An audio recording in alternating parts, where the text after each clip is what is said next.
Hello, everybody. This is Dan Schlossberg, who is talking about his new book on Hank Aaron, or it's coming out, or is it out or coming out? It's out. Came out on May 14th. It's out. No, well, even better. Uh, we missed the first dozen or so slides, but he's going to take it from here and tell you more about it. Go ahead. Thank you very much. I appreciate that. Okay. Here we have the Hall of Fame again. Gaylord Perry with Hank Aaron.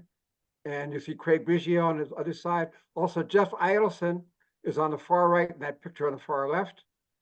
And there's Jeff Idelson speaking at the podium at the Baseball Hall of Fame. One of the nicest guys I know, by the way, Jeff Idelson, really terrific guy. And he wrote the Hall of Fame section in my book that's coming out next April, which is called The New Baseball Bible, third edition. It's actually the original baseball catalog from 1980, the 12th update of that book. And Jeff Idelson graciously wrote the Hall of Fame section for me.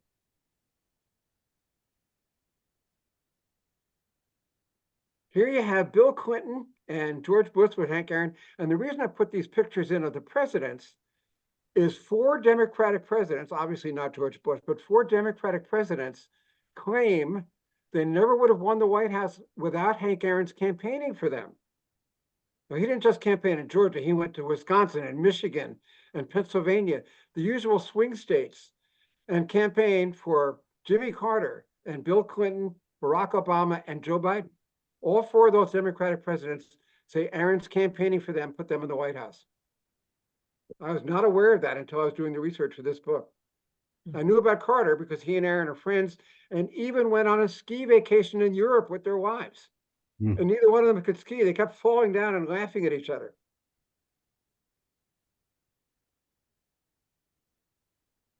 Now, Hank Aaron got no respect, just like Rodney Dangerfield.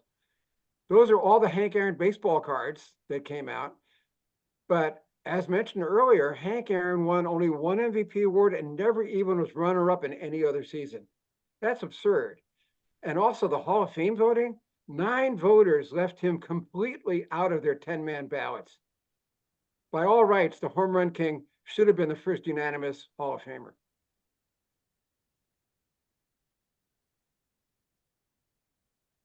Nope, that's the same one.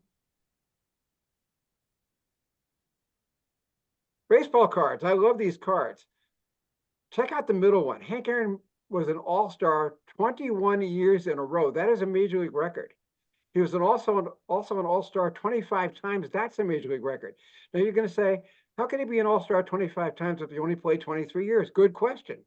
The answer is Major League Baseball played 2 all-star games a year for 4 years from 59 to 62.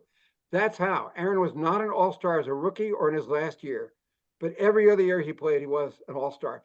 And one of a handful of guys who started the all-star game at more than one position, first base and outfield.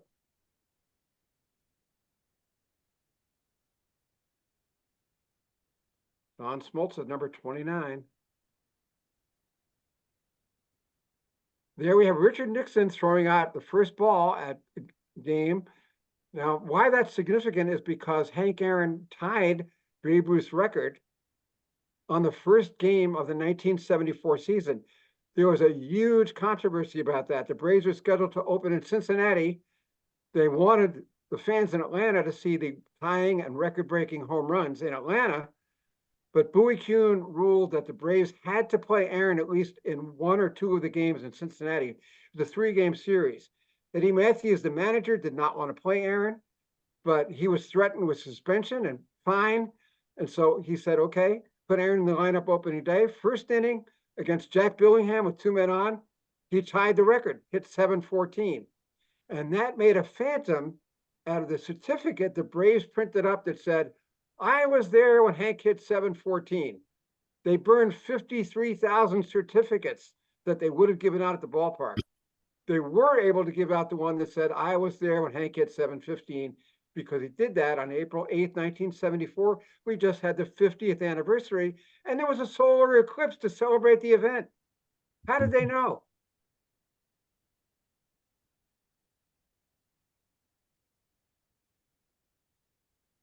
Bowie Kuhn, a man of controversy, a man who does not, in my opinion, belong in the Hall of Fame at all. And Richard Nixon, another man of controversy. Richard Nixon sent a congratulatory wire to Hank Aaron after he hit his 700th home run. He addressed it to Frank Aaron. Yeah. Later on, when he hit 715, the president wasn't there. He sent another wire. He sent it to the Braves Booster Club instead of the Braves Ball Club. And you wonder why he was campaigning for the Democrats, right? Yeah, but there was an 18.5-minute gap in that wire.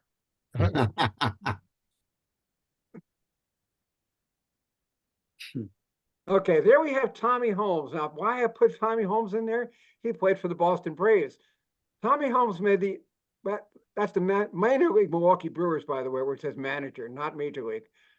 He made the great prediction that Hank Aaron would never become a home run hitter because he couldn't pull the ball. Well, how do you think he broke Babe Ruth's record? He could pull the ball. Enough said. Tommy Holmes was not a great prognosticator.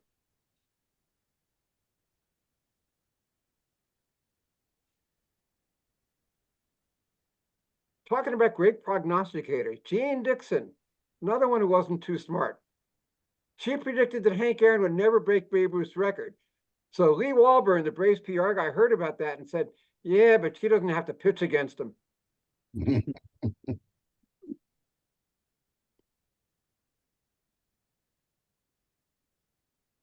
Oh, trying to get to the next one. Bear with me. There we go. Stats by logo. Milwaukee Braves first, then Atlanta Braves, then the Braves changed their logo, but it's still Atlanta Braves, and then Milwaukee Brewers. Hank Aaron added 20 home runs to his total by being a DH for the Milwaukee Brewers. But his batting average fell by 5 percentage points. He was a .310 lifetime hitter with the Braves. By the time he got done with Milwaukee, with the Brewers, his lifetime average was .305. But look at those records. First in RBI, first in extra base hits, first in total bases, and first in clean home runs. Interesting thing about Hank Aaron, he never hit more than 47 in any single season. Mr. Consistency, that's how he broke Babe Ruth's record.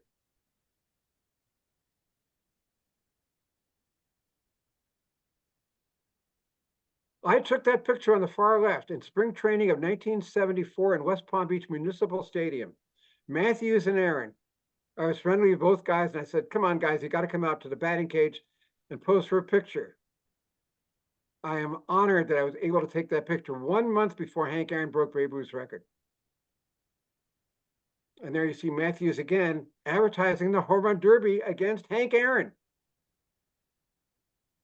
I used to love that show. And to me, that was the legitimate home run derby. The one at the All-Star game, I think, is just a cash grab.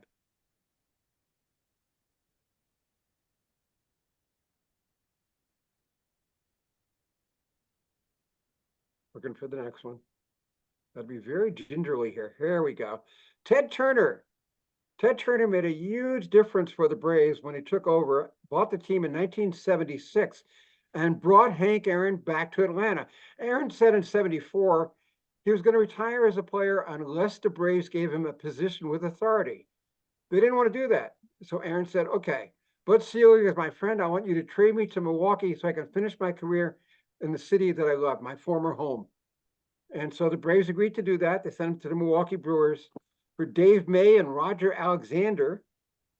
And Aaron spent 2 years with the Brewers, but then Turner bought the Braves and brought Aaron back to Atlanta as the farm director. And as farm director, he cut two very significant people. One of them was named Larry Aaron, his oldest son. He was a first baseman who couldn't hit. And Hank said, you're never going to make it in the majors. Go back to college, get a degree in education, become a teacher. And that's what Larry Aaron did. He was a teacher in the Milwaukee school system and a scout for the Milwaukee Brewers for 24 years. The other guy cut by Hank Aaron, are you sitting down, guys? A minor league catcher named Brian Snitker, who also couldn't hit. Hank Aaron gave him a minor league coaching job, and that became a managing job. And that became a major league coaching job. And for the last 6 years in succession, Brian Snitker's team has won the division. That's the longest active streak of any team in baseball. I know it's in jeopardy now, but We'll see what happens over the second half of the season. It's going to be tough without Acuna and Strider.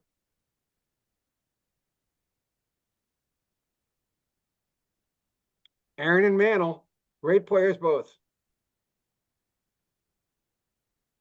They had great respect for each other as well.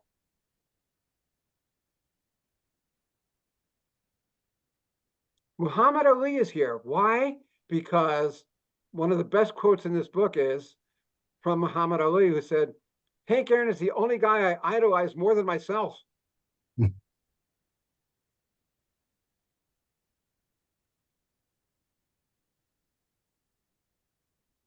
Hank Aaron, Baseball Hall of Famer with Martin Luther King. The reason I picked that picture is Aaron became a strong advocate of civil rights after moving to Atlanta. In Atlanta, he became friendly with Martin Luther King Sr., Martin Luther King Jr., Ralph David Abernathy, Andrew Young, and even Jesse Jackson, who made frequent trips from Chicago to Atlanta to meet with those guys. Aaron became a great advocate for civil rights, helped by his wife, Billy, who's still with us. Widow Billy Aaron is still with us.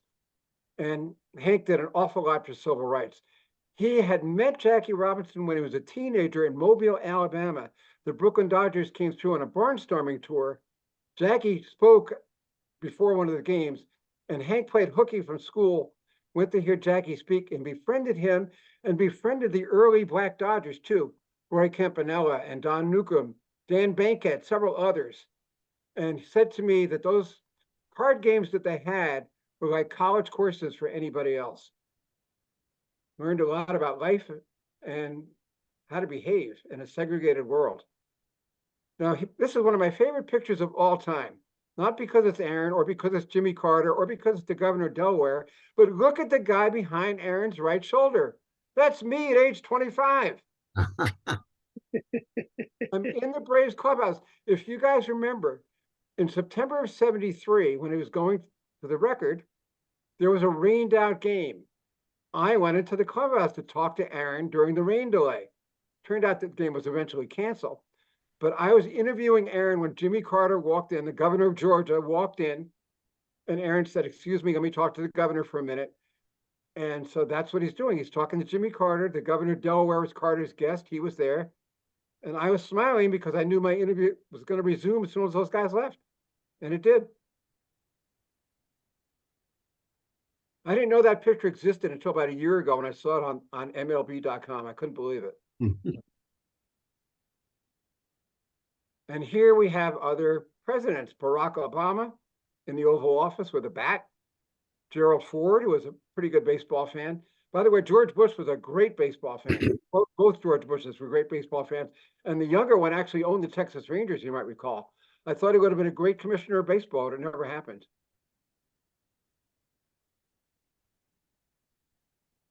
Okay, the Hank Aaron Award, as mentioned, created by Bud Selig. And those are some of the winners of the Hank Aaron Award. Given to the best hitter in each league each year. And it's a big deal now. They make they have a party in Las Vegas. Billy Aaron was at the party. It was televised on MLB Network, so it was a very big deal.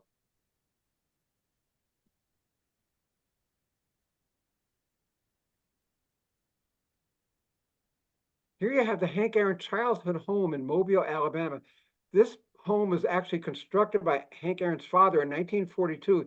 He built it by hand, and it has moved a number of times. It moved right to the ballpark in Mobile, Alabama when it had a minor league team. That AA team has since moved to another city. So the house was also moved, it was moved to a park in Mobile. It's still there. And it's become a baseball museum.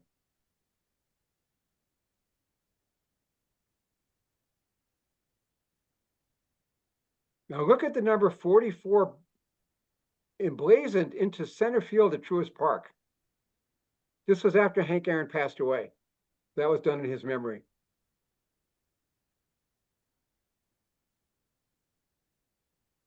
The Braves, you might recall, were supposed to host the All-Star game in 2021, but Rob Manfred pulled the rug out from under them and made it impossible for them to have the Hank Aaron Memorial tribute they were planning.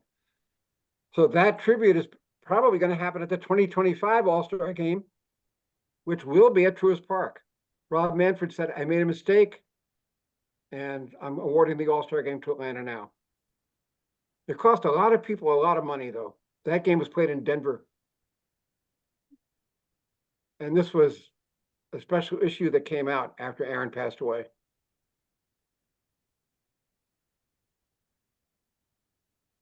Legacy beyond the stadium. He owned several car dealerships, several restaurant franchises, Krispy Kreme, Kentucky Fried Chicken, a BMW car dealership.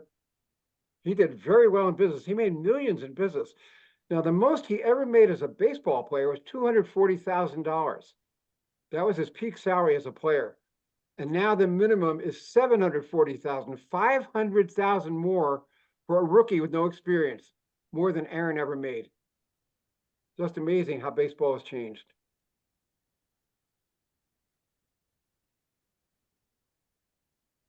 These are some quotes from Hank Aaron. Failure is a part of success. No such thing as a bed of roses all your life. Failure will never stand in the way of success if you learn from it. Very good quote. He also told his family that he was not to be treated as a celebrity. He was just another guy working for a living. And they all behaved exactly the same way in their lives.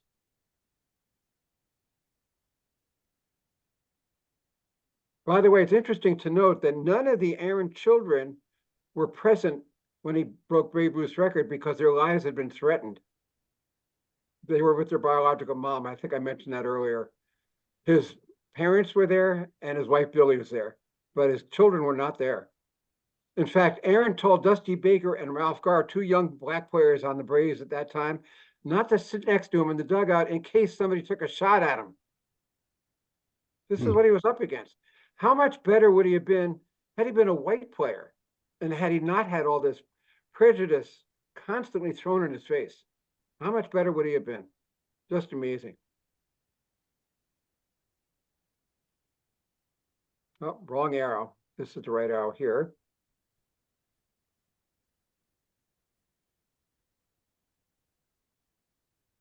That is the cover of the Braves yearbook, 715. I love that. 714, 715, 716. Just an incredible yearbook. That was the 1974 Braves yearbook. And that quote is talking about if you're black, white, or green, everybody has the right to speak out on behalf of what they see as wrong. So true, especially these days.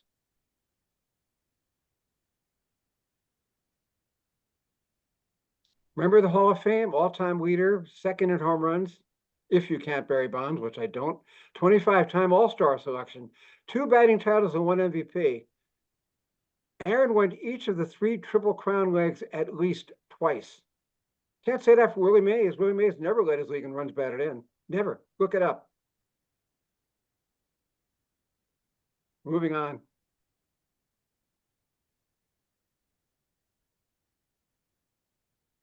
Here's the cover of the book and a picture of Hank Aaron taken by Jean Fruth, a beautiful photographer. She did a great job. She and Jeff Idelson are a team now. They work well together. They're based in California. A lot of Jean Fruth's pictures are in this book. Also in this book are a lot of photographs of Aaron that I took. Some when I was a senior in college at Syracuse University, and I drove to Montreal to go to Jarry Park and interview Hank Aaron. Some of those pictures are in this book. Just incredible pictures, never published anywhere else. The picture I took of Aaron and Matthews at the batting cage is in this book. The picture of the 2 714 and 715 certificates is in this book. This is the only book I've ever done out of 40 books I've done that had a color insert, color pictures in the book. The publishers did a beautiful job. It's published by Sports Publishing, a division of Skyhorse.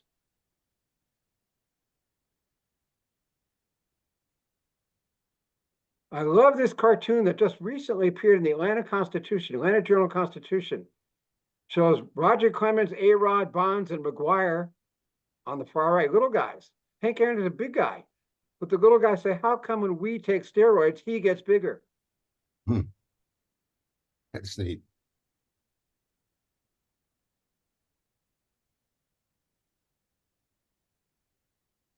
Aaron has a cartoon, a comic book. I love that, 715 cartoon.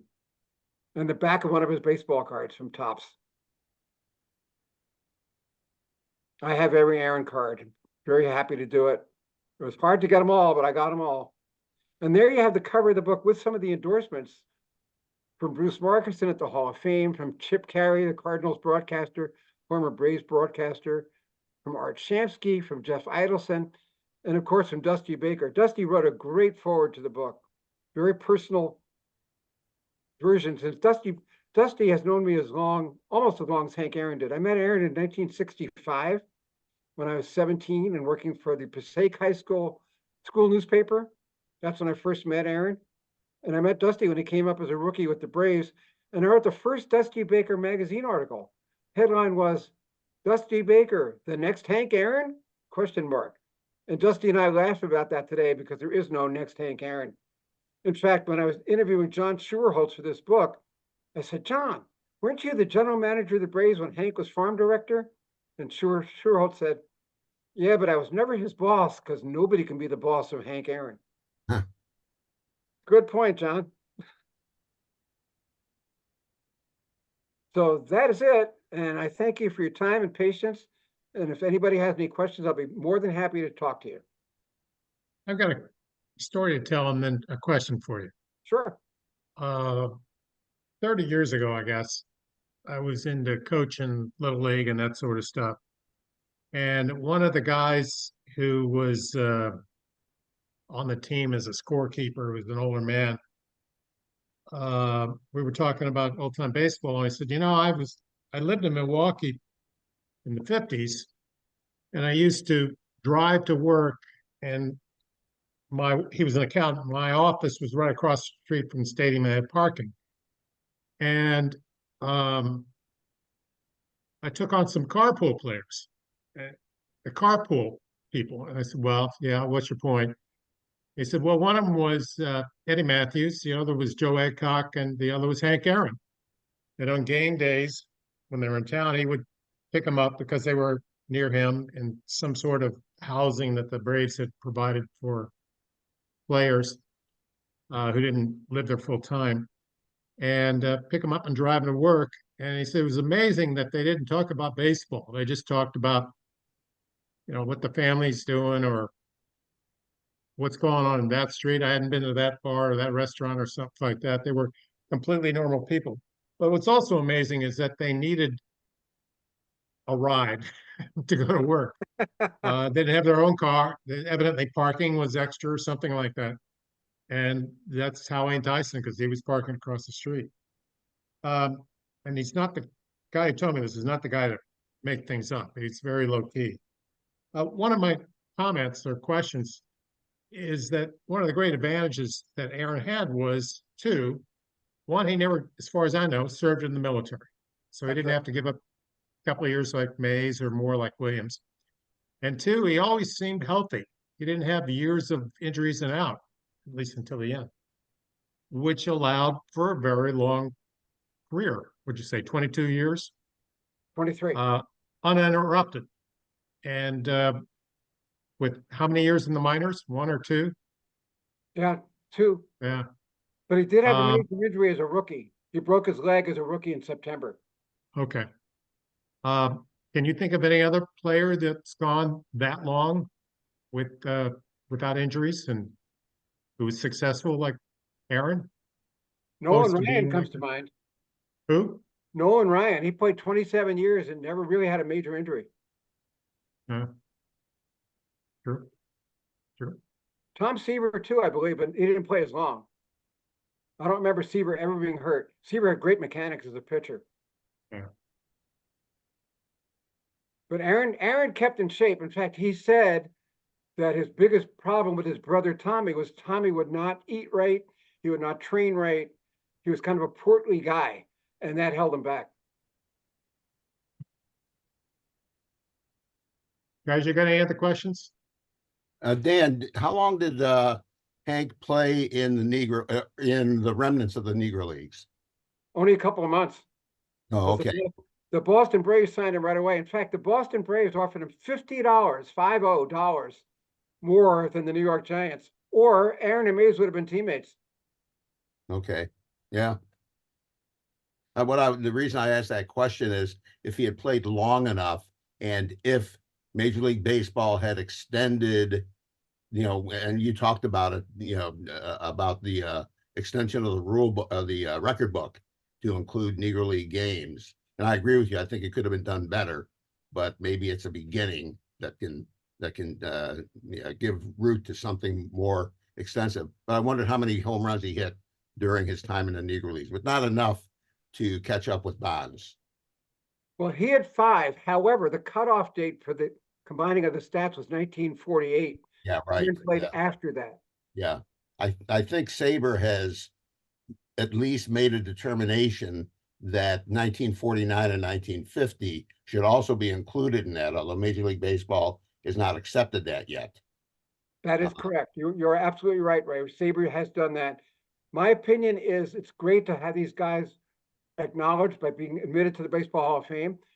It is foolish to try to combine stats because the record keeping was erratic. A lot of the records were lost. A lot of the newspapers went out of business, newspapers that covered the Negro Leagues, like the Chicago Defender. So I don't think, and Babe Ruth never faced the best black pitcher, but Josh Gibson never faced the best white pitcher. So how do you combine? Yeah. You just have to leave it the way it is, put these guys in the Hall of Fame, acknowledge what they did. I think that the Pacific Coast League, the independent Pacific Coast League, was probably as good as some of the Negro Leagues. What do you do about that? So yeah, we could argue this all day long, but I don't think they should have combined the stats.